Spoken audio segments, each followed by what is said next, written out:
परमात्मा को पाने तथा उसका वास्तविक लाभ प्राप्त करने के लिए पवित्र बाइबल में प्रमाण है कि प्रभु ने मनुष्य को अपना ही स्वरूप बनाया। 6 दिन में सृष्टि रचकर 7वें दिन विश्राम किया। कुरान शरीफ में प्रमाण है कि हजरत मोहम्मद को खुदा स्वयं कह रहे हैं कि मैंने तुम्हें उस परमात्मा की महिमा बताने के लिए भेजा है। वो परमात्मा कबीर है जिसने 6 दिन में सृष्टि रची तथा 7वें दिन तख्त पर जा विराजा। उसकी खबर किसी बाखबर से पूछकर तो देखो। कृपया अवश्य सुनिए जगत गुरु तत्वदर्शी संत रामपाल जी महाराज के अमृत वचन। नमस्कार दर्शकों, आधुनिकता के इस युग में मनुष्य हर काम करने में सक्षम है, परंतु अभी भी साइंस भी प्रेत बाधा का कोई हल नहीं निकाल पाई। आज कई ऐसे घर हैं जिन्हें प्रेत बाधाओं ने सताया हुआ है। दर्शकों, एक ऐसे ही व्यक्ति की जीवन कहानी से आज हम आपको रूबरू करवाने जा रहे हैं। ये हैं ओमवीर जी, जो कि उत्तराखंड के रहने वाले हैं। इनकी पत्नी को भूत प्रेत की विकट बाधा थी और यहाँ तक कि इनके बिस्तर पर बैठकर भूत प्रेत इन्हें परेशान किया करते थे। परमात्मा की तलाश और इस समस्या के समाधान के लिए ये कई साधु संतों के पास गए, शिव जी की पूजा अर्चना की, परंतु शास्त्र विरुद्ध साधना होने के कारण इन्हें कोई लाभ नहीं मिला। पर कहते हैं ना, अगर सच्ची आस्था और विश्वास हो तो पूर्ण परमात्मा सबकी सुनते हैं। ऐसा ही इनके साथ भी हुआ। एक दिन इन्हें पता चला उस पूर्ण परमात्मा द्वारा भेजे गए पूर्ण संत रामपाल जी महाराज जी का, जिनसे नाम उपदेश लेने के पश्चात इन्हें अनेकों लाभ मिले। इनकी भूत प्रेत की बाधा जड़ से खत्म हुई, आर्थिक स्थिति सुधरी और साथ ही इनकी नशे की बुरी लत भी छूट गई। अब संत रामपाल जी महाराज जी की कृपा से इनका जीवन सर्व सुख संपन्न है। अब आप स्वयं सुनिए ओमवीर जी के शब्दों में उनका दुखमय जीवन जीने से लेकर सुखमय जीवन जीने तक का सफर। नमस्कार सर। नमस्कार सर। सर क्या नाम है आपका? सर मेरा नाम है ओमवीर कोहली। ओमवीर जी आप कहाँ से हैं? मैं किच्छा उत्तराखंड से हूँ। सर संत रामपाल जी महाराज से नाम दीक्षा आपने कब ली? सर मैंने संत रामपाल जी महाराज से नाम दीक्षा ली थी 2020 में। ओमवीर जी अपने भक्ति सफर के बारे में बताइए, आपने क्या क्या भक्ति साधनाएं पूजाएं की हैं? सर मैं पहले शिव जी की भक्ति करा करता था, हनुमान जी की भी भक्ति करता था और मैं मूर्ति बनाने का काम जानता हूँ। मैं मूर्तियाँ भी बनाता था देवी देवताओं की। और सर मैंने जो समाज के जो साधु संत होते हैं, बड़ी बड़ी जटा रखाए हुए होते हैं, मैं तो भगवान की तलाश में मैं सोचता भाई इनको ही पता होगा, तो मैं उनके साथ में भी बहुत संगत करी है। नागाओं की, इनके मतलब अखाड़े में भी गया हूँ मैं, वहाँ पे खूब संगत करी है। पर मेरी आत्मा को संतुष्टि नहीं हो रही थी। बस ये लोग नशा ही नशा करते रहते हैं और बाकी कोई परमात्मा के बारे में जिक्र ही नहीं करना चाहते हैं। तो वहाँ मेरी आत्मा को संतुष्टि नहीं मिलती थी। फिर क्या हुआ, मेरी शादी हुई थी तो मेरी भगतमती पे भूत ब्यादा हो गई थी। उसमें भी मैं बहुत ही ज़्यादा दिक्कत होती थी मेरे लिए। मैं घर तो काम करके जब आता था, जब उन्हें देखता था तो मुझे फिर कुछ अच्छा नहीं लगता था। उनको देख कर मुझे बहुत टेंशन होती थी और भूत ब्यादा मेरे घर में बहुत ज़्यादा थी और उनको बीमारी भी थी, मतलब टाइफाइड वगैरह और भी बीमारियां हो जाती थी। तो उससे मैं बहुत परेशान रहता था। मैं सियानों के पास में और डॉक्टरों के पास में जा कर के थक गया था सर। जैसे कि भूत ब्यादा थी मेरे घर में, तो मैं जब घर के अंदर आता था तो मुझे नहीं दिखते थे भूत लोग।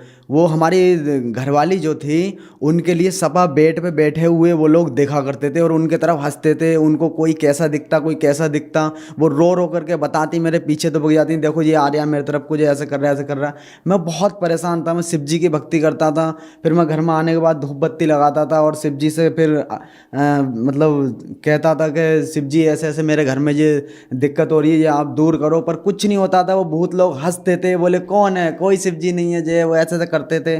तो मुझे बड़े, मैं रोने लग जाता। मैं कहता बताओ भगवान भी साथ नहीं दे रहा है और कोई किसी के साथ नहीं दे रहा। घर में भी कोई लोग साथ देना नहीं चाहते थे, क्योंकि भूत से तो सभी डरते हैं कि भाई हमसे नहीं चिपक जाए, तो इसीलिए कोई साथ नहीं देता था। तो मैं अपनी मम्मी को समझाता था, तो मेरी मम्मी को मैंने सब बात बताई। तो मम्मी के ऊपर भी भूत आकर के मुझसे बोलने लगा, बोला तो मैंने कि बताओ जिसको मैं बताना चाहता हूँ उसी के ऊपर आकर के जो लोग मेरे लिए ऐसे करते हैं। फिर मैं कहता था तुम मेरे ऊपर भी आकर देखो एक बार। तो बोले तेरे ऊपर ही तो बस नहीं चल रहा है, नहीं तो तेरे पे भी आ जाए हम, पर तेरे ऊपर आ नहीं पा रहे हैं। मैंने कि क्यों नहीं आ पा रहे? बोले तेरी कोई ना कोई तो रक्षा कर ही रहा है। तो ऐसे करके बोलते, तो मुझे इतना एहसास होता था कि परमात्मा का हाथ हमारे सर पे है, पर परमात्मा है कौन ये नहीं पता था। तो एक दिन क्या हुआ, मंदिर में बैठा हुआ था सर, मेरे घर के नज़दीक में ही एक मंदिर है शिव जी का, मैं वहाँ पे बैठा हुआ था, वहाँ सेवा भी बहुत करा करता था मैं। तो उस मंदिर में जब मैं बैठा था तो एक बुजुर्ग थे, वो बोलने लग गया कि आपको जिसकी तलाश है ना वो हरियाणा में आए हुए हैं। मैंने कहा मुझे किसकी तलाश है? बोले आपको भगवान की तलाश है ना, परमात्मा की। मैंने कहा हाँ मेरे को भगवान की तलाश है। तो बोले वो हरियाणा में आए हुए हैं। मैंने कहा हरियाणा में कौन? तो बोले संत रामपाल रूप से आए हुए हैं। मैंने कहा अच्छा। तो मैंने मोबाइल में फिर निकाला, बोले मोबाइल में उनका बहुत आ रहा है। तो मैंने मोबाइल में निकाल के देखा संत रामपाल जी महाराज के बारे में। तो उसमें जब देखा तो परमात्मा का मैंने जब सत्संग देखा संत रामपाल जी महाराज का, तो उसमें वो बताते हैं कि भाई जब तक गुरु ना मिले सांचा तब तक बदलो 10 पाँचा, और गुरु के शरण में आने के बाद में हमारे सभी संकट दूर हो जाने चाहिए। और गुरु के शरण में आकर अगर संकट दूर नहीं होते हैं तो उस गुरु को त्याग देने चाहिए। जैसे एक डॉक्टर के पास हम जाते हैं, अगर उस डॉक्टर के पास हमारी मर्ज सही नहीं हो रही है तो हमें दूसरे डॉक्टर के पास जाने चाहिए। ये नहीं कि उसी की चारपाई पे पड़े होकर के और दम तोड़ देने चाहिए, ऐसा नहीं। तो इसीलिए अगर गुरु भी अगर हमें सही नहीं मिला हुआ तो गुरु चेंज कर देने चाहिए। तो मैंने कहा यार बात तो बड़ी अच्छी कह रहे हैं जे। तो मैं संत रामपाल जी महाराज के सत्संग सुनता रहा। एक दिन क्या हुआ, बारिश हो गई खूब तेज की, और हमारे टीन सेट है मेरे घर में, तो टीन सेट में से पानी टपकने लग गया। तो हमारी जो घरवाली थी वो अकेली थी घर पे, मैं बाहर था। तो पानी की खूब मोटी धारा एकदम गिरने लग गई, चिचिया गए। तो उनने परमात्मा कबीर साहब जी को, संत रामपाल जी महाराज को एक बार उनको याद करा था हमारी घरवाली ने कि हे परमात्मा, अगर आप सत्संग देते हो, आप सतगुरु हो, तो मेरे घर का ये पानी टपक रहा है ये बंद कर दो। और लाइट भी नहीं थी उस वक्त, बारिश आ रही थी, तूफान जैसा आ रहा था, तो वो पानी एकदम झम हो गया। फिर जो है मेरे घर में भूत ब्यादा थी, वो भी हल्के हल्के, मतलब जब पूर्ण परमात्मा संत रामपाल जी महाराज से मैंने जब नाम दीक्षा ली थी, फिर उसके बाद में मेरे घर में भूत ब्यादा के जो जितने भी चक्कर थे वो सब समाप्त हो गए। ओमवीर जी, आप बहुत परेशान थे। हम साधु संतों की तलाश इसलिए करते हैं कि हमें लाभ मिले, हमारे दुखों का निवारण हो। तो संत रामपाल जी महाराज को अपना गुरु बनाने के बाद आपके क्या अनुभव रहे?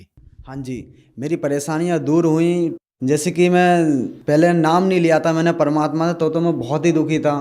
तो अब जब परमात्मा संत रामपाल जी महाराज से मैंने जब नाम दीक्षा ली है, तो मेरे घर में जो भूत ब्यादा थी वो भी सब बंद हो गए।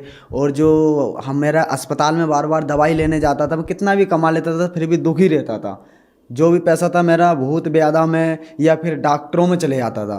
अब वो सब मेरे चक्कर कटने बंद हो गए हैं, और मैं चाहे थोड़ा कमाऊं पर परमात्मा की दया से बढ़िया से आराम से खा रहा हूं और खूब खुशी से रह रहा हूँ। संत रामपाल जी महाराज के शरण में जब से आया हूँ, जब से मुझे कोई दिक्कत नहीं है और बढ़िया सुख शांति से रह रहा हूँ मैं सर पहले नकली जो बाबा लोग हैं, जो साधु लोग, इनके साथ में पहले रहा करता था। मैं तो परमात्मा की चाहत में इनसे चिपका, तो इन्होंने मुझे नशे से लगा दिया। मैं नशे करने लग गया था। मैं बड़ी बड़ी चिलमें खूब भर करके पी जाता था उनके साथ में बैठे बैठे, और खूब मेरी आंखें चढ़ जाती थी, ये समझ लो। सुबह उठता था तब भी यही चरस पीता था चिलमों में भर के, और शाम के सोते समय तक, रात के 11-12 बजे तक ऐसे ही बनाता था, मतलब चिलमें पीते रहता था। और धूने पे बैठ करके, एक मंदिर के अंदर धूना जला करके उसमें चाय बनाते थे, कभी भोजन बनाते थे, कभी चिलम बनाते थे, वहाँ बैठ बैठ के पीते थे। मेरे पूरा शरीर सूख चुका था। परमात्मा संत रामपाल जी महाराज के शरण में जब से आया हूँ, मेरे शरीर भी अच्छा हो गया है।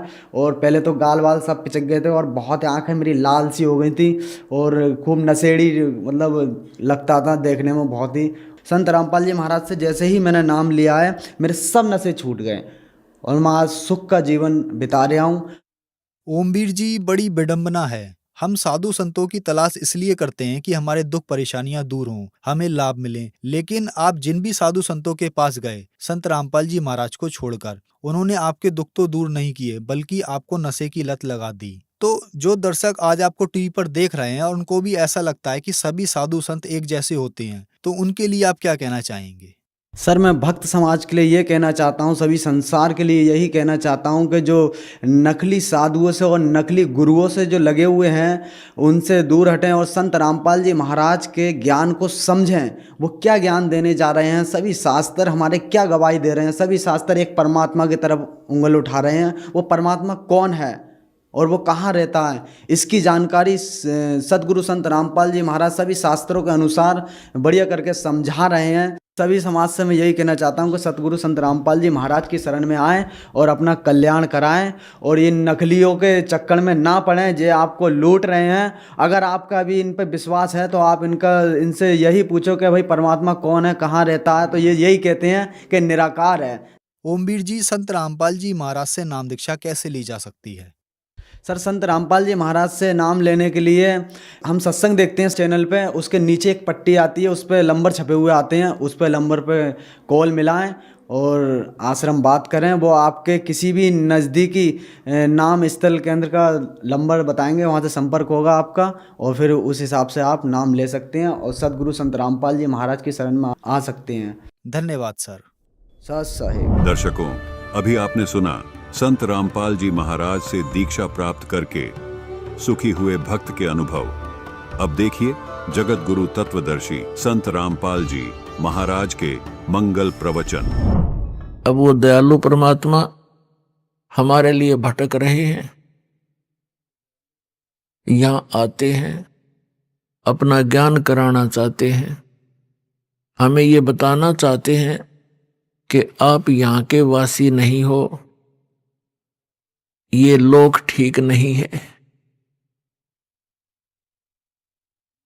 यहां आप स्थायी नहीं हो। लेकिन आप जी ने इसका कोई विकल्प नजर आया नहीं।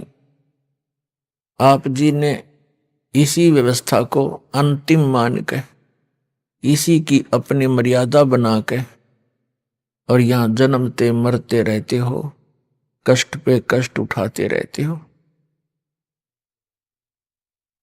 और कोई भी व्यक्ति नहीं चाहता मैं दुखी हूं, कोई नहीं चाहता मेरी मृत्यु हो, कोई नहीं चाहता मैं वृद्ध हूं, और सारा कुछ हो रहा है। हम देख भी रहे हैं कि सभी वृद्ध हो रहे हैं, सबकी मृत्यु हो रही है और कष्ट भी हो रही है, और फिर भी हम ये सोचते हैं हमें नहीं होने चाहिए। ये अच्छे से नहीं लगते। वृद्धावस्था सबसे बड़ा कहर है इस प्राणी के ऊपर। और जो परमात्मा कबीर जी की शरण में आ जाते हैं इस दयालु भगवान की भक्ति से, इनको बहुत सारा मिलता है। वृद्धावस्था में शरीर में रोग कम होते हैं और परमात्मा की भक्ति के सहारे इनका शरीर ठीक चलता रहता है। और जो परमात्मा कबीर जी की शरण में नहीं आते हैं वो वृद्ध अवस्था के अंदर एक महान कष्ट को भोगते हैं। हम रोगी हो जाएं तो भी हम स्वीकार कर रहे हैं, और वृद्ध हो जाएं तो भी हम कोई दिक्कत नहीं। लेकिन जब मृत्यु का टाइम आता है, मृत्यु का नंबर आता है, तब हमें अच्छा नहीं लगता, क्योंकि मुश्किल से सारा जीवन लग के तो एक परिवार बनाया, फिर एक घर बनाया, करीब चालन की तैयारी होगी। बताइए कोई सांग होया? ये क्या व्यवस्था, खा के ये व्यवस्था, और ये पता ये कंपलसरी होगा। तो इसका कारण क्या है? हम चाहे कितने दुखी हैं, मृत्यु नहीं चाहते। क्यों नहीं चाहते? क्योंकि ये कोई बढ़िया बात थोड़ी है, सारा जीवन ये जोड़ जाड़ कर बनावा सेटिंग सी करें, इतना मृत्यु हो जाती है। क्यों नहीं चाहते? क्योंकि हम ऐसे लोक से आए हैं जहां मृत्यु नहीं होती थी, जहां वृद्ध अवस्था नहीं होती थी, जहां पर हमारी बॉडी में कोई रोग नहीं होता था। इसलिए हमें वो बातें पक्की याद हैं, आभास है कि ऐसा नहीं होना चाहिए। तो वो उसी लोक में होगा जाकर के, यहां तो ऐसा ही होगा। कबीर साहब कहते हैं, साथी हमारे चले गए, हम भी चालन हारे, कोई कागज में बाकी रह रही, तातें लगी है वार।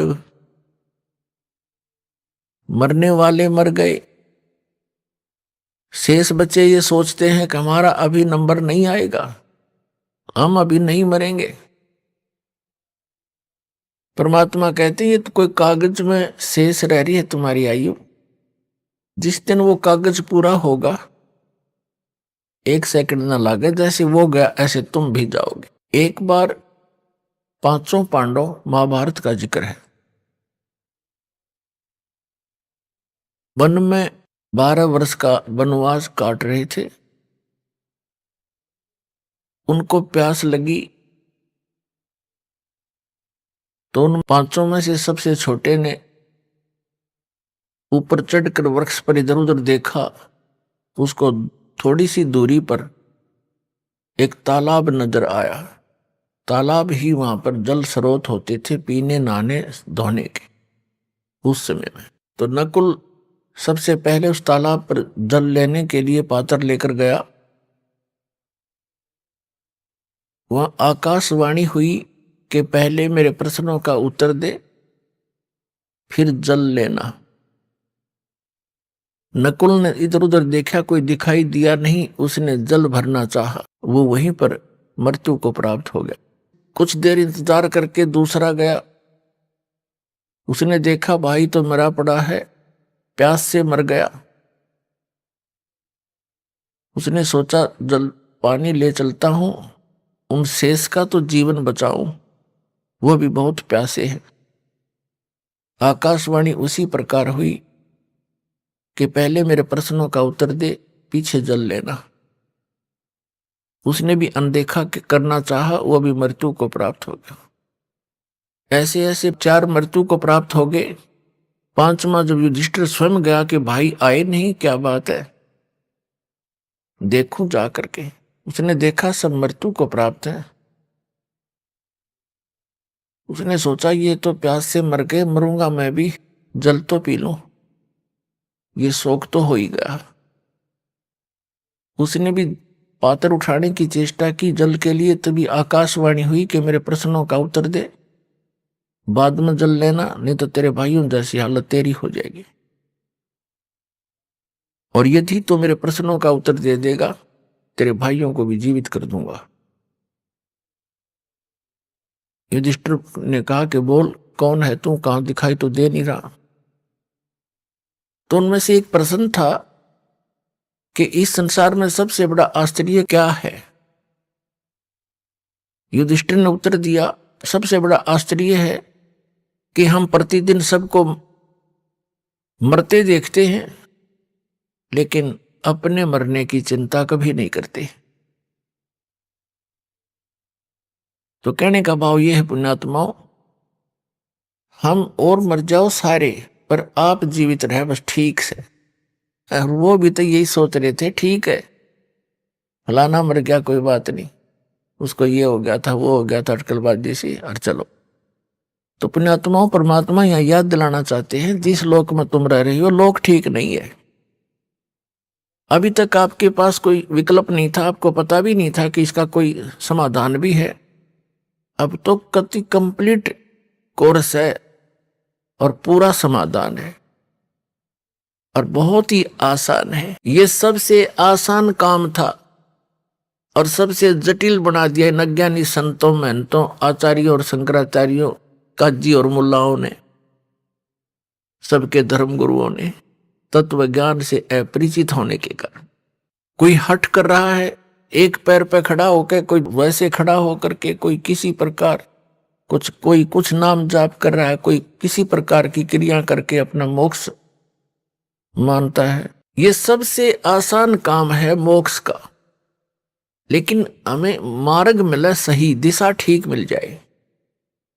और अब दिशा ठीक मिल गई। जिस भी महापुरुष को परमात्मा प्राप्ति हुई है, उस परमात्मा ने ही आकर उसको यथार्थ ज्ञान दिया उनको।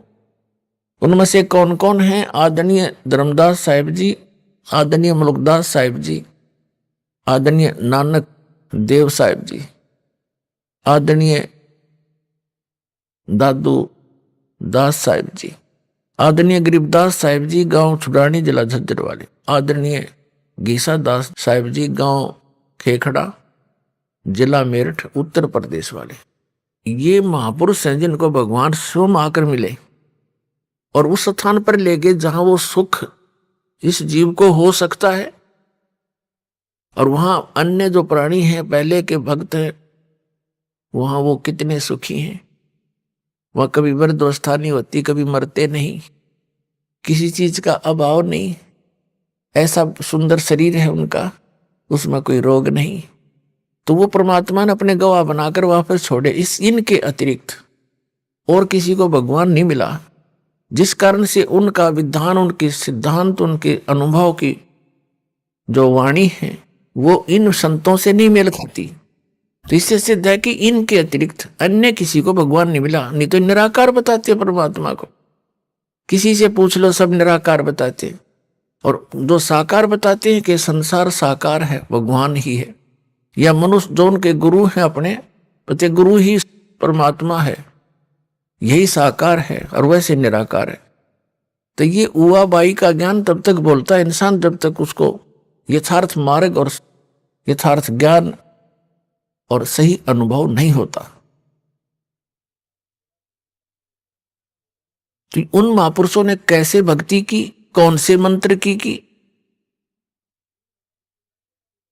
आदरणीय धर्मदास साहिब जी एक व्यापारी थे और बाल बच्चेदार गृहस्थी थे।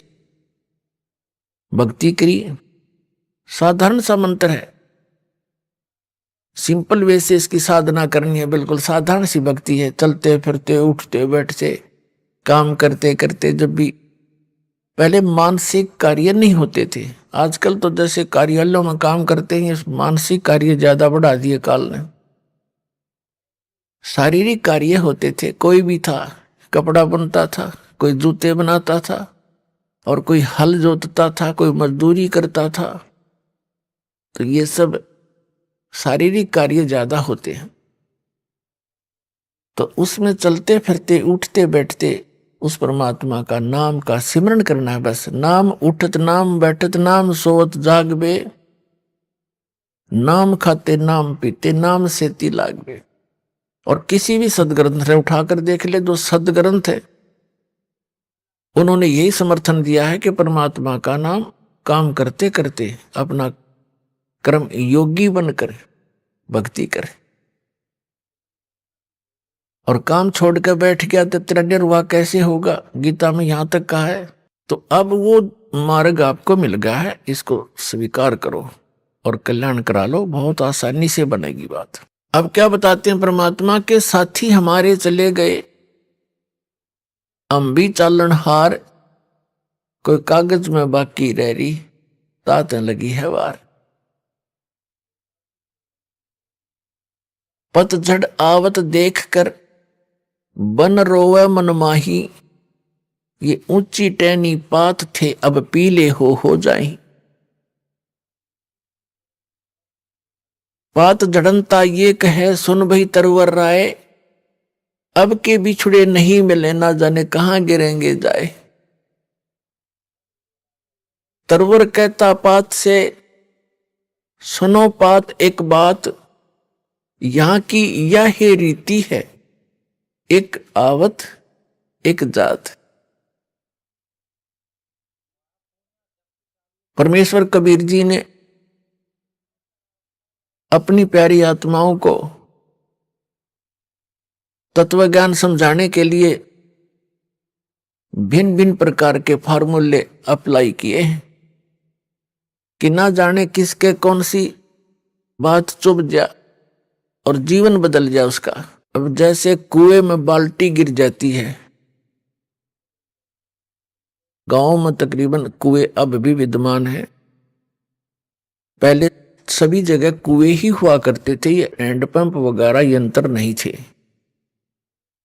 और पानी बहुत गहरे हुआ करते थे, 100 फुट नीचे जल प्राप्त होता था जमीन में।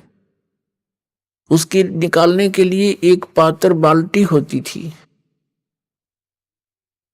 और एक लंबा रस्सा बांधकर उस कुएं में डालते थे, फिर उसको खींचते थे, 2-3 लग के 100 फुट तो खींच के ले जाना पड़ता था, तब जल प्राप्त होता था। और कभी वो रस्सी टूट कर बाल्टी कुएं में गिर जाती थी, उसको निकालने के लिए क्या फार्मूले अपना रखे थे कि 15, 16, 20 हुक इकट्ठे बांधकर उल्टे सुलटे नो करके ऐसे करके उनको रस्सी से बांधकर गुच्छा सा बनाकर और कुएं में डाला जाता था और ऐसे घुमाते थे तो वो बाल्टी एक हुक में उलझ के और उलझ जाती थी, उसको बाहर खींच लेती।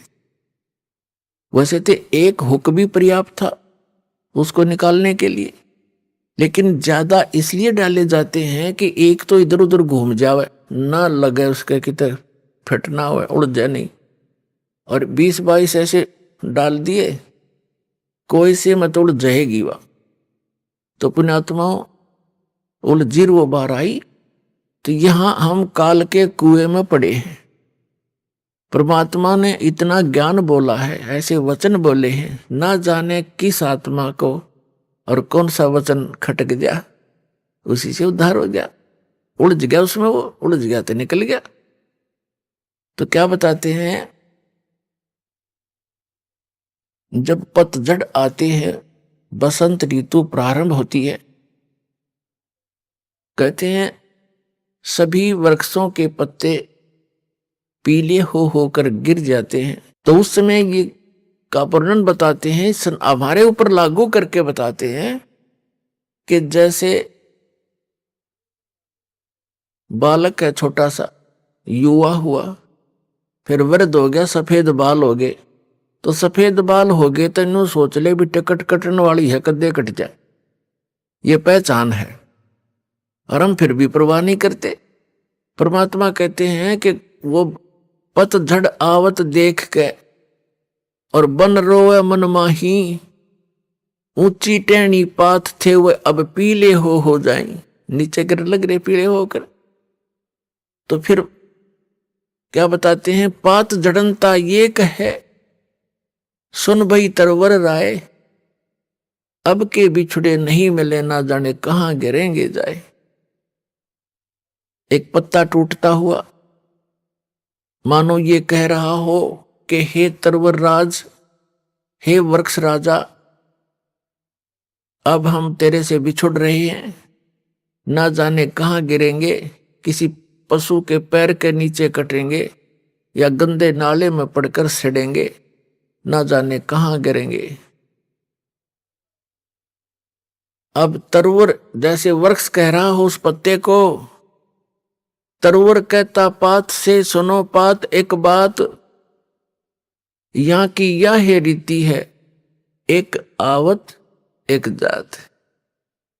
जैसे पत्ते झड़ गए पतझड़ के दौरान, तुरंत ही छोटी छोटी कोपल फूट आती है उस वृक्ष पे, और 10 दिन 20 दिन महीने के बाद फिर वो हरा भरा हो जाता है। और जो पहले ऐसे ही फूटे थे, पत्ते बन गए थे, एक वर्ष उन्होंने फड़फड़ कर लिया, और एक टूट पीले बन होकर टूट के वो भी अब विनाश को प्राप्त हुए। ऐसे ही वो टूट कर गिरे, छोटी छोटी कलियां, फिर छोटे छोटे पत्ते फिर फूट आए, कोपल, और वो भी पत्ते बन जाएंगे। 1 वर्ष के बाद वो भी ऐसे ही विनाश को प्राप्त हो जाएंगे। तो इस संसार को परमात्मा इस काल के लोक को दर्शाना चाहते हैं, यहाँ की व्यवस्था को कबीर परमेश्वर जी बताना चाहते हैं कि जैसे बच्चे का जन्म हुआ, फिर युवा हुआ, विवाह हो गया, उनके संतान होगी, छोटे फिर बच्चों के भी संतान होगी, अपनी मृत्यु निकट आ गई, पोता पोती बच्चे अपना वो कोपल फूट आई, वो बूढ़ा मर जाएगा, बच्चे जवान हो जाएंगे, फिर वो मर जाएंगे, फिर उनके जवान हो जाएंगे। तो परमात्मा यहां बताना चाहते हैं कि यहां की यह है रीति है, एक आवत एक जात। अपने आत्माओं, जैसे कोई व्यक्ति सारा जीवन अपने परिवार पोषण में, मकान कोठी बनाने में लगा ही देता है सारा, जिसको ये ज्ञान नहीं, वो सारा काम में वो करे आजीवन, बस उतने में ही सीमित रहता है। ये तो सत्संग सुनने से पता लगता है कि हमारा मूल कार्य तो कुछ अन्य था। तो ये सत्संग भी बहुत पुण्यकर्मी प्राणी को ही प्राप्त होता है। तो क्या बताते हैं कि वो व्यक्ति जो अपने मकान बनाने में बच्चों का पालन पोषण करने में और बड़ी उनके बीच में प्यार से रह रहा था, सारा जीवन लगा दिया और फिर मृत्यु की निकट आ गई, कोई रोग हो गया, असाध्य रोग हो गया, परिवार को भी पता लग गया कि इसकी मृत्यु निश्चित है और स्वयं को भी ज्ञान हो गया। तो फिर वो रह रह कर सोचता है, भगवान अब क्या होगा मेरा। तो अन्य लोग व्यक्ति मिलने आते हैं, कुल के व्यक्ति, नाती, तब उसको समझाने की चेष्टा करते हैं, भाई या तो एक दिन सब नहीं जाना है, आपका समय ही इतना था, चिंता ना करना कि तू यहां सबके साथ ऐसे ही बनता है। तो कहने का भाव ये है कि ऐसे ही जैसे वो पत्ता टूटता हुआ कह रहा हो, पात जड़नता ये कहे सुन भई तरवर राय, अब के बिछुड़े नहीं मिले, फिर नहीं मिलेंगे, ना जाने कहां गिरेंगे जाए। तरवर कहता पात से सुनो पात एक बात, यहां की तो यह रीति है, एक आवे एक जात। तो ऐसे स्थान पर आप कितने निर्भय होकर रह रहे हो और क्या क्या बकवादें करते हो सारे जीवन में, बगैर ज्ञान के कुबद की जाती है। जिस इंसान को यह पता लग गया तेरी मृत्यु निकट है, वो करके दिखाओ नाचा गाई और करो बकवाद एक करके दिखाओ, उसका मन नहीं मान सकता। तो हम इतने अबोध हैं या इतनी भांग पी रखी है इस काल के, इस माया की, कि हमने वो दिखाइए ना देता, सुना को बताना चाह उसका असर हमारा होता नहीं। अब जैसे महापुरुषों के पास जाते हैं, उनका चेहरा भले ही वो अंदर से खुश होते हैं लेकिन ऊपर से वो मायूस दिखाई देते हैं। आदरणीय नानक देव साहिब जी के पास कुछ भक्त गए जाते रहते थे, कुछ नए नए भी जाते हैं, तो वो देखते हैं कि हमने तो साधु संतों के चेहरे बड़े खिले हुए लाल लाल देखे, उनके देखे जो पेट भर थे, ऊपर से दिखे साधु, उनको ज्ञान था ही नहीं। अच्छी खाव काजू किशमिश मेवार पेलन डंड की 2 किलो पीवे दूध इकट्ठे, उनके तो आप लाल चेहरे होंगे, वो तो काल के पशु है। और जो संत है उन्हें तो टाइम पास करना मुश्किल हो जाता है यहाँ पर, जब ज्ञान हो जाएगा। तो नए नए भक्त जाते थे, वो पूछते हैं कि महाराज जी आप हमें कभी खुश नजर नहीं आए, आप ऐसे रहते हो जैसे आपका कोई चीज गुम हो गई हो, मायूस रहते हैं।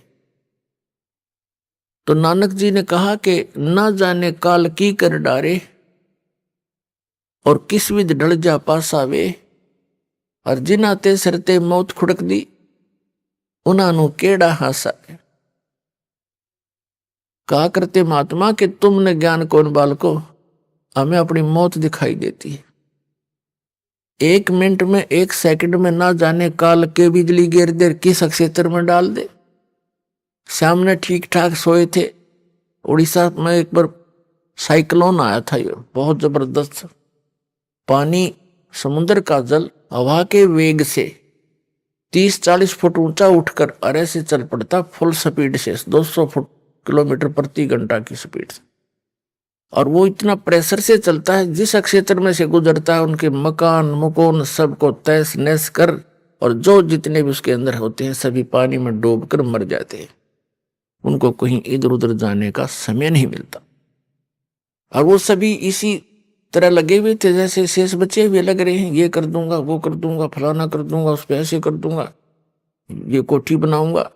जो बनाना था वो प्रारंभ भी नहीं कर पाते, ये करना था जो भक्ति करो परमात्मा ने याद रखो, और समर्थ की शरण में आने से ये आपदाएं भी टला करती हैं। तो क्या बताते हैं, ना जाने काल की कर डारे किस विध ढल जा पासावे, और जिन्हां सरते मौत खुड़क दी उन्हां नू केड़ा हासावे। हमने तो भाई अपनी मौत दिखाई देती है, और ना जाने यहाँ क्या बिजली गिर जा, और इसलिए सावधानी बरत रहे हैं। और वहां जाने की चिंता है, कोई गलती ना हो जाए और फिर काल के जाल में फंसे रह जाए। फिर उन्होंने पूछा कि भक्तों ने पूछा, क्या आप सदा ऐसे रहते हो, क्या आपको कभी खुशी नहीं होती? संतों की जो खुशी है वो आत्मिक होती है, ऊपर लोग दिखावा नहीं होता। नानक साहब जी कहते हैं, साध मिले साढ़े साधी होंदी और विछड़ जाए दिलगिरी वे, अख दे नानक सुनो जहाना मुश्किल हाल फकीरी वे। जब मुझे मेरे भक्त, मेरे साध संगत आती है, सत्संग होता है, तो मेरी खुशी का ठिकाना नहीं होता, लेकिन वो दांदरे काट कर नहीं, अंदर से खुशी होती है। साध मिले साढ़े साधी होंदी और विछड़ जाए दिलगिरी वे, और जब ये चले जाते हैं भक्त, तब मुझे दिलगिरी होती है और चिंता सताने लग जाती है। किस चीज की? कि इनको मुश्किल से मैंने लाइन पर लाया है, विकारों से रहित किया है, उस परमात्मा को सतलोक में जाकर के देखा है, उससे प्राप्त ज्ञान के आधार से मैं इनको ज्ञान दे रहा हूं। क्योंकि आदरणीय नानक देव साहिब जी पहले हिंदू धर्म में जन्मे थे, श्री राम कृष्ण के कट्टर पुजारी थे, और ब्रजलाल पांडे के पास वो गीता पढ़ा करते थे, उनसे दीक्षा ले रखी थी। जब परमात्मा आए, उनको सतलोक लेकर गए सचखंड बेई नदी से, एक साधु रूप में आए थे, जिंदा महात्मा के रूप में, परम अक्षर पुरुष सतपुरुष, और उनको साथ लेकर सतलोक गए सचखंड, फिर वापस छोड़ा था। 3 दिन तक वो अचेत कहीं गुप्त रखे थे, उनका शरीर आत्मा को लेकर गए थे। तो उन्होंने आकर जो भी उस मालिक से वार्ता हुई, जो भी उनका आदेश था कि ऐसे ऐसे इन पुण्यात्माओं को आप भक्ति मार्ग पर लाओ, मेरा ज्ञान बताओ, और इनको केवल इतना ही अभी स्टार्ट करना, जैसे पहली कक्षा के बालक को वो ABCD ही सिखाई जाती हैं, ए आ ईड़ा उड़ा ये सिखाए जाते हैं, इसे आगे वो ग्रहण भी नहीं कर सकता। तो उस समय भगत समाज की ये स्थिति थी कि एकदम एक समाज से हटकर अलग से कोई क्रिया करना कोई बालकों का खेल नहीं होता। पूरा हिंदू समाज विरोधी बन गया, वो पांडे भी विरोधी हो गए, खुद पिता भी कालू राम मेहता जी भी विरोधी हो गए उन नकली गुरुओं के बहकाने सिखाने से कि ये तो ब्रह्मा विष्णु महेश को भी नहीं मानता, ये तो शंकर जी की पूजा भी नहीं मानता, ये तो इससे ऊपर भगवान बताता है, नास्तिक पैदा हो गया। लेकिन उन्होंने परवाह नहीं करी, आंखों देख रहे, कौन माने उनको उतरुआ की बता, फिर जिसने आंखों देखा भगवान को सारा। तो इसलिए वेदों में वर्णित है कि वो सतपुरुष स्वयं आता है यहाँ, अपने अच्छी आत्मा को मिलता, जो दृढ़ भक्त होते हैं उनको अपने से परिचित कराता है, उनको उपदेश देता है। तो ये दृढ़ भक्त थे जिनको परमात्मा मिले। सारा समाज एक तरफ था, पूरा हिंदू समाज, और नानक साहिब जी एक तरफ थे, डगमग नहीं हुए। ढूंढा, अपने जितना भी मेहनत करी, खूब जगह जगह प्रचार किया, फिर प्रचार किया हुआ, जो 10-12 वर्ष प्रचार किया उन्होंने। तो ऐसी बात नहीं, कुछ एक व्यक्ति पुण्यात्मा उनके ज्ञान से परिचित हुए, लेकिन बहुत कम। फिर वो एक स्थान पर रहने लगे, अपने घर पर ही 16 वर्ष अपने घर पर रहे, फिर अपना खेती का कार्य भी करते थे और सत्संग भी करते थे। तो भगत जन आने लगे, वहां सत्संग सुनने लगे। तो नानक साहब जी कह रहे थे कि भाई इनको मुश्किल से दिशा दी है, और जब ये यहां से जाते हैं सत्संग सुनकर, मुझे इनकी चिंता सताने लग जाती है कि कोई काल का दूत इनको फिर से भ्रमित ना कर दे, परमात्मा के बच्चों को फसल में कोई कीड़ा ना लग जा।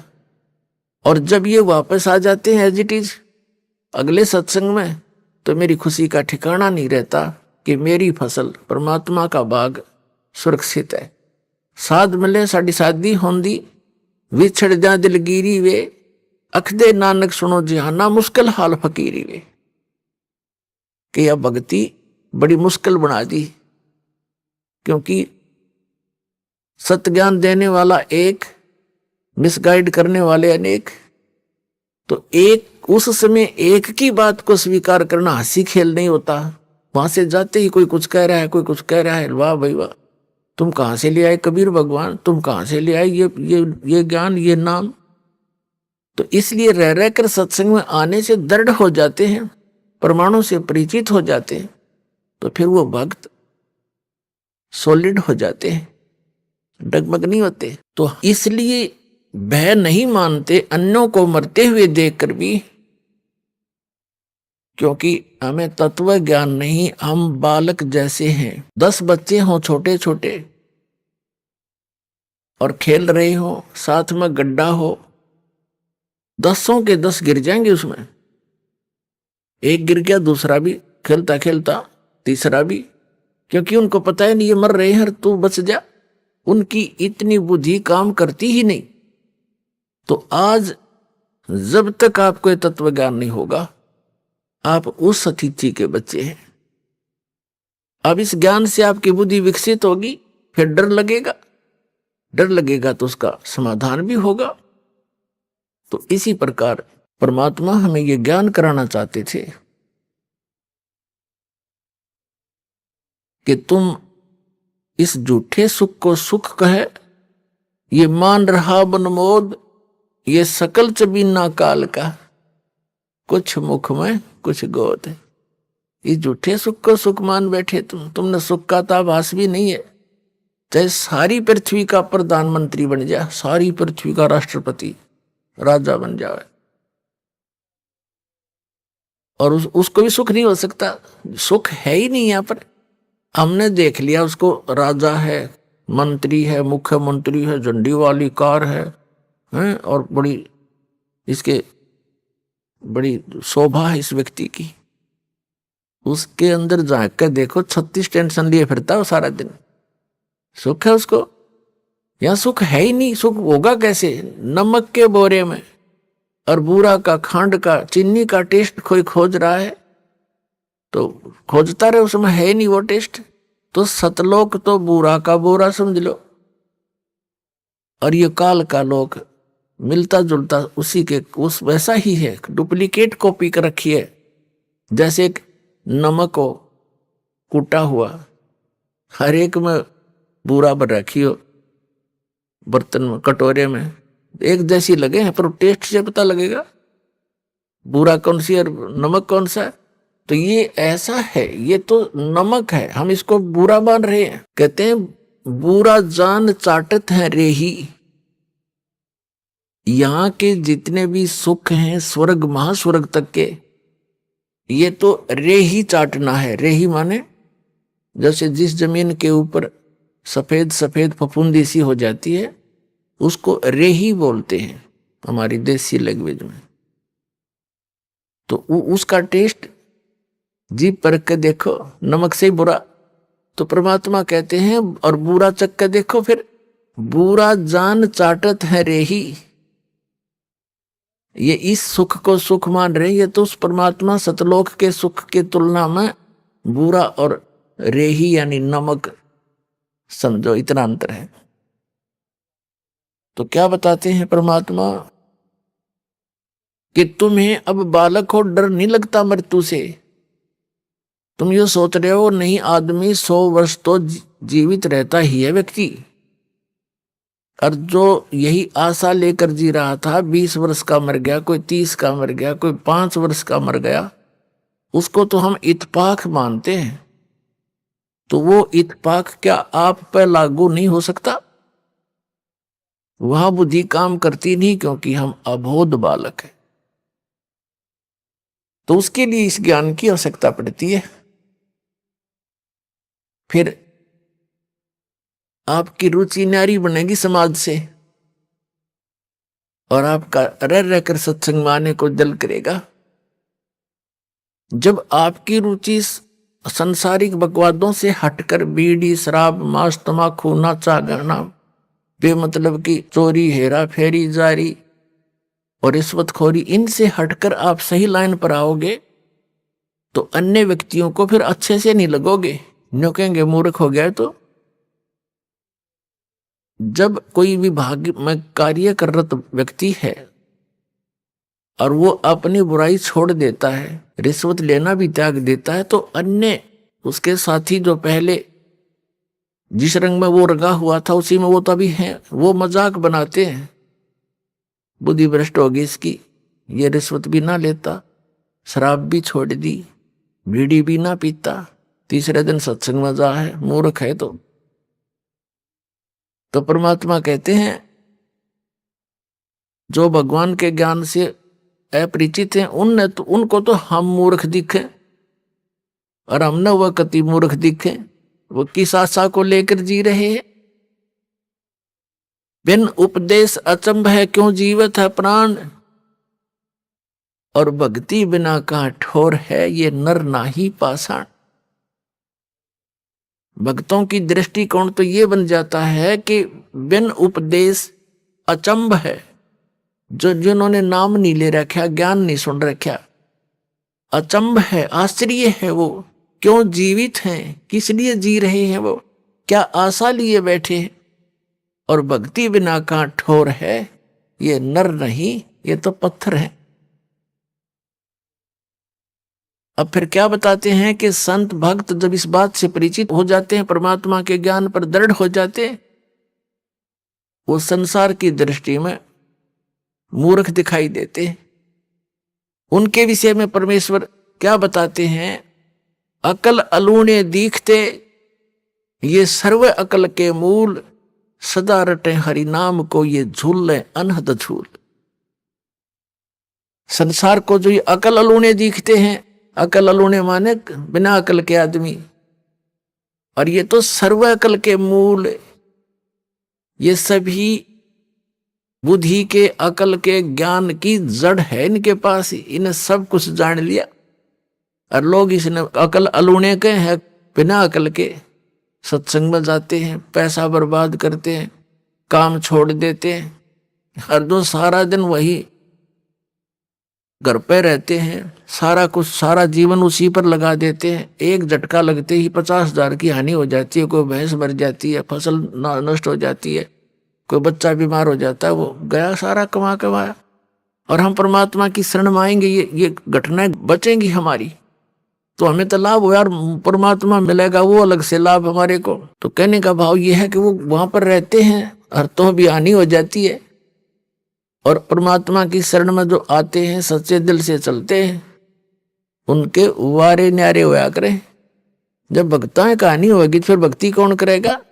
जरूरत नहीं फिर भक्ति की, आगे खड़ा पाओगा परमात्मा। बहुत से ऐसे प्रमाण हैं, लेकिन हम उनको थोड़ा सा अवॉइड ही कर लेते हैं कि ऐसा तो वैसे भी हो गया होगा, ऐसा हो गया होगा।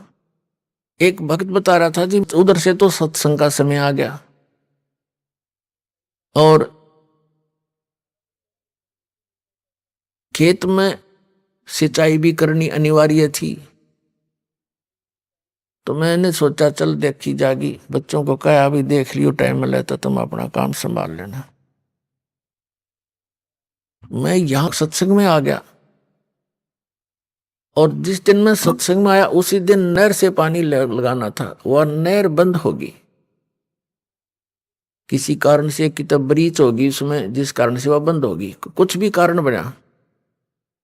तो चिंता तो यहां आया था, चिंता तो सता रही थी कि पानी वार गया, उसका जमीन फसल खराब होगी, कोई बात नहीं, परमात्मा और देगा कि तय कहे। क्योंकि ज्ञान यहाँ आने से बहुत सांत्वना मिलती है इस आत्मा को जो सदा भटकती रहती है। सत्संग सुनकर 2-3 दिन वो गया, फिर वापस पता चला कि उस दिन नहर नहीं आई, पानी ही नहीं था।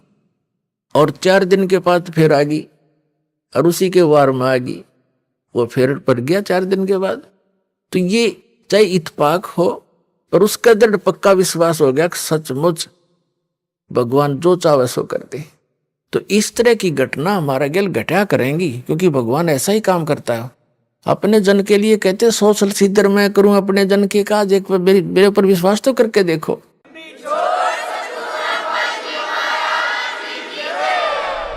अभी आपने सुने संत रामपाल जी महाराज के मंगल प्रवचन।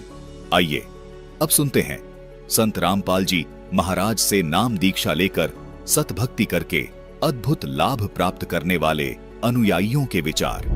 दर्शकों, परमेश्वर को प्राप्त करने के लिए ऋषियों ने घोर तप किए व कठिन साधनाएं की, और राजाओं महात्माओं ने घर तक त्याग दिए। परंतु पूरा गुरु न मिलने से और शास्त्र विरुद्ध भक्ति साधना होने के कारण उनकी ये खोज भी अधूरी रह गई। आज हम आपको रूबरू करवाने जा रहे हैं राम सिंह साहू जी के आध्यात्मिक सफर की कहानी से। ये एक नाचने वाले कलाकार थे और कुछ समय उपरांत इन्होंने परमात्मा की तलाश में घर बार को त्याग कर पूजा साधनाएं करने लग गए। शिव जी, हनुमान जी सहित 5 देवताओं के मंदिर बनवाए और स्वयं उसमें पुजारी पद पर भी रहे। यहां तक कि ये साधु बनने के बाद मनमाने आचरण में इतने लिप्त हो गए कि 25 वर्ष तक लगातार नशे का सेवन कर इन्होंने अपना शरीर भी खोखला कर लिया। दर्शकों, आप आश्चर्यचकित हो जाएंगे कि इन्होंने इन सभी मनमानी साधनाओं का त्याग कर दिया जब इन्हें इनसे भी सर्वश्रेष्ठ उच्च कोटि के संत रामपाल जी महाराज जी का पता चला। संत जी द्वारा बताई गई शास्त्रानुकूल भक्ति साधना से इन्हें जीवन में भी अनेकों लाभ मिले। सुनिए इनके आध्यात्मिक जीवन सफर की सच्चाई जो राम सिंह साहू जी ने अपने आप बताई। नमस्कार सर। नमस्कार सर। सर, क्या नाम है आपका? राम सिंह साहू। राम सिंह जी, आप कहाँ से हैं? ग्राम करकुटला, डोंडी रहल ब्लॉक, छत्तीसगढ़। राम सिंह जी, आपने संत रामपाल जी महाराज से नाम दीक्षा कब ली? जून 2017। राम सिंह जी, आपने क्या क्या भक्ति साधनाएं की हैं? कृपया हमारे दर्शकों को बताएं। भक्ति साधना तो नहीं करता था जी, मैं बहुत बड़ा कलाकार था, नाचा कर रहा था। 25 साल तक के नाचा किया। उसके बाद मेरे को दिल्ली बुलाया ड्रामा खेलने के लिए, तो वहाँ ड्रामा किया। तो जब ड्रामा खेल के दिल्ली से मैं आया घर, तो एक संत को बोला मैं मेरे घर में यज्ञ करवाऊँगा, चलो करके। तो संत मेरे साथ में आया, तो लड़की का डेट हो गया था। तो आधे रास्ते में मैं पहुँचाया, ये भी मेरे को जानकारी नहीं हुआ ये मेरा लड़की है। कोई बाहर के आदमी बताया ये तेरा लड़की डेट हो गया है, चीता लगाने ले जा रहे हैं, ऐसे करके मेरे को बताया। तो जानकारी हुआ, तो उनके साथ मैं गया, तो चीता लगा के आया। उनके बाद मेरे दिमाग थोड़ा उल्टा हो गया। उल्टा होने के बाद में मैं 2 एकड़ खेती बेच दिया। 2 एकड़ खेती को बिगाड़ कर हनुमान जी मंदिर बनाया। हनुमान जी मंदिर बनाने के बाद में 11 साल तक के और नाचा किया। उसके बाद मेरे दिल उचाट हो जाने पर मैं मंदिर में बाबा बन गया। हनुमान जी मंदिर बनवाया हूँ, शंकर भगवान के मंदिर बनवाया हूँ, दुर्गा माता के मंदिर बनवाया हूँ, बमलेश्वरी माता का मंदिर बनवाया हूँ, कालेश्वर महादेव का मंदिर बनवाया हूँ। और वहाँ तांत्रिक कर रहा था मैं। 10 पागल मैं मेरे हाथ से सुधारे हूँ। और शनिवार मंगलवार के पूरा लाइन लगा रहा था। आते थे सब आदमी, सब ठीक होकर जा रहा था, जिसके बावजूद मेरे को कोई फल नहीं मिला। मेरे घर में हानि हुआ। तो मेरे जो है बाई भी ख़त्म हो गया, ना बीमार ना कुछ ना कहीं, बाई भी ख़त्म हो गया। अब बाई के पास जाने के बाद में मेरे को ये नहीं मालूम है मेरा बाई ख़त्म हो गया है। मैं घर से भिक्षा मांग के निकल गए थे मेरे परिवार से। तो मेरे लड़का ने बोला तुम भिक्षा मांग कर निकले हो और गौ माता का पूछी पकड़ाए हो और इस घर में क्यों आते हो? तो मैं बोला मैं साधु तो बनने के लिए बन गया हूँ, बाकी मेरे घर आने के लिए मेरा इच्छा ही हो जाता है, तो मैं क्या करूँ? तो वो बोले मेरे लड़का ने आज से हमारे घर में नहीं आना, अब भिक्षा मत मांगना, हम दाल चावल नहीं देंगे। यदि तुम हमारे बात मानोगे तो इस घर में आना, भिक्षा मत मांगो, संत रामपाल महाराज के शरण में आ जाओगे तो वहाँ पालन पोषण करेंगे। तो वहाँ से मैं बोला भाई हनुमान जी से बढ़ के संत रामपाल महाराज थोड़ी है, हनुमान जी से बढ़ के शंकर भगवान से बढ़ के संत रामपाल महाराज थोड़ी है। 5 मंदिर के पुजारी था मैं, जीत कर रहा था परिवार से, मेरे बेटा बहू से जीत कर रहा था। तब वो बोले देखो एक हम सत्संग सुना रहे हैं आपको संत रामपाल महाराज का, तुम सुनना, ज्ञान को समझना और ज्ञान को समझ के ही नाम दान लेना। तो मेरे को सत्संग सुनने के लिए एक मोबाइल में डाल दिए। तो मैं 2 महीना तक के सत्संग सुना मैं, और 2 महीना तक के सत्संग सुनते सुनते ब्रह्मा विष्णु महेश का माँ बाप कौन है और उनका जीवन मरण होता है, ऐसे करके मैं सुना। तो मैं रबाक रह गया। मैं नाम लेने वाला नहीं था संत रामपाल महाराज का। सब एक बात को सुना मैं, तो मेरे आत्मा में विचार हुआ मैं संत रामपाल महाराज से नाम लूँगा करके। वहीं से मैं संत रामपाल महाराज के शरण में नामदान लिया। सूर्य गांव भुरका घाट में आश्रम में गया, तत्वदर्शी संत रामपाल महाराज से नामदान लिया। राम सिंह जी, क्या आपको लाभ भी मिले संत रामपाल जी महाराज से नाम दीक्षा लेने के बाद?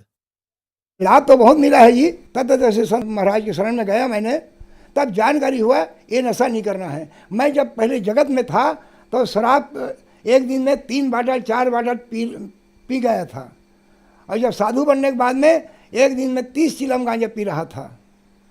करीब 2 बोरा गांजा खत्म हो गया।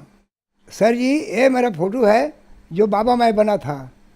अब मैं जर्जर हो गया था, कोई देवेंद्र का मेरे को लाभ नहीं मिला, बहुत नुकसान हुआ। ये मेरा बाबा बनने का 30 चिलम मैं गांजा पिया हूँ, और 2 बोरा गांजा खत्म हो गया है। एक दिन में 30 चिलम गांजा पीता था मैंने। संत रामपाल महाराज के शरण में जब आया हूँ तो मेरी जिंदगी सुधार हो गया और मेरे परिवार सुख शांति है। 25 साल तक नशा किया जी, नशा छूट गया भगत जी। मेरे को डॉक्टर ने बोला तुम मेरे बात नहीं मानोगे तो आप मर जाओगे, 1 महीना में आपका डेट हो जाएगा। तो मैं बोला 1 महीना में डेट हो जाएगा। तो मैं संत रामपाल महाराज के परमात्मा के शरण में गया, तो भक्ति को जब जारी किया, जैसे मंत्र मिला मेरे को संत रामपाल महाराज का, वैसे मेरा नशा छूट गया। 5 ड्राम दारू पिया था मैं, 25 साल तक दारू पिया हूँ मैं, और दारू पीते पीते मेरा शरीर खोखला हो गया था। यदि संत रामपाल महाराज, तत्वदर्शी संत रामपाल महाराज के शरण में नहीं आता तो नहीं बात सर जी, बहुत मुश्किल से मैं बाँचा हूँ। और बोले तेरा आँखी जो एक है वो भी खराब हो जाएगा, ऑपरेशन करवाना पड़ेगा, डॉक्टर ने बोला। तो मैं ऑपरेशन नहीं करवाया, मैं भक्ति दिया संत रामपाल महाराज जी, उसके मंत्र को मैं जाप किया और भक्ति किया, तो मेरे आँखी को ऑपरेशन करवाने का कोई ज़रूरत नहीं। ऐसा तो मतलब बहुत लाभ मिला है। बाकी मुख्य लाभ को बता रहा हूँ। 2-3 बार मैं एक्सीडेंट हुआ हूँ, वही बचा हूँ, और सत्य मार्ग के भक्ति मिला है। मेरे परिवार सुख शांति है और भक्ति कर रहा हूँ। अब सभी मिलकर भक्ति कर रहे हैं, हमारा 6 परिवार है। सर, आपने बताया कि आप 5 मंदिरों के पुजारी रहे हैं। आप उम्र के इस पड़ाव में आ गए हैं और अब आपको संत रामपाल जी महाराज से नाम दीक्षा मिली। सर, संत रामपाल जी महाराज जी के बारे में आरोप कह लो या लोगों की धारणा कह लो कि वो ब्रह्मा विष्णु महेश की भक्ति छुड़वाते हैं, देवी देवताओं की भक्ति छुड़वाते हैं। आप मंदिरों के पुजारी रहे हो, लंबे समय से आप पूजाएं करते रहे हो, आपके क्या विचार हैं इन बातों पर? वो कहाँ सही है जी, मेरे को कोई मतलब सही नहीं मिला। जितने मैं भक्ति किया भारी बर्बाद हो गया। और ब्रह्मा विष्णु महेश का, देवी देवता का भक्ति छुड़ाते हैं करके कहते हैं, तो वो तो मूर्ख का काम है। वो सत्तदर्शी संत राम ये बताता है, सब देवी देवता के विधि विधान के अनुसार भक्ति बताता है, और उनके भक्ति विधि विधान के साथ भक्ति बताकर रास्ता बताता है। और उनके साधन में चलो, उसके नियम में चलो, उसके संयम में चलो, आपको बराबर लाभ होगा, आपके परिवार सुख रहेगा, ऐसे करके बोलता है संत रामपाल महाराज। तो नियम संयम में चलना सार है।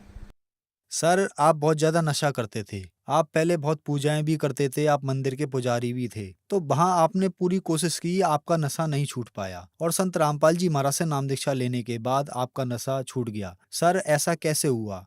एक तत्वदर्शी संत है जो सच्चा मंत्र देता है। जैसे वो मंत्र दिया ना, मेरे को इधर जाने का उधर जाने का कोई मतलब नहीं पड़ा। जैसे मंत्र दिया, जैसे मंत्र मिला मेरे को, वैसे नशा पूरा समाप्त हो गया। गांजा पीना, बीड़ी पीना, दारू पीना। सर, संत रामपाल जी महाराज से जो मंत्र आपको मिला, उससे आपको लाभ मिले, आपका नशा छूटा। अगर वो मंत्र कोई प्राप्त करना चाहे तो कैसे प्राप्त कर सकता है? कई मतलब नामदान केंद्र है, वहाँ पर कई टीवी में गुरु जी का सत्संग आता है, उसमें पट्टी चलती है, पट्टी में चलती है, उसमें नंबर लिखा रहता है। उस नंबर को लिख कर, ज्ञान को समझ कर नाम ले सकता है। संत रामपाल महाराज से नामदान ले सकता है। धन्यवाद सर। सत साहेब।